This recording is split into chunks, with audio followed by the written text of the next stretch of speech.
ब्रह्ममुरारिसुराचितलिङ्गम् निर्मलभासितशोभितलिङ्गम् जन्मज दुःखविनाशकलिङ्गम् तत्प्रणमामि सदा शिवलिङ्गम् देवमुनिप्रवराजितलिङ्गम् कामदहमकरुणाकरलिङ्गम् रावणदर्पविनाशनलिङ्गम् तत्प्रणमामि सदा शिवलिङ्गम्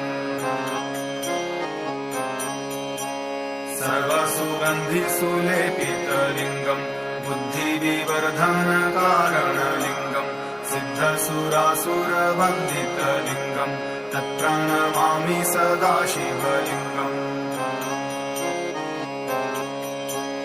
कनकमहामणिभूषितलिङ्गम् फणिपतिवेष्टितशोभितलिङ्गम्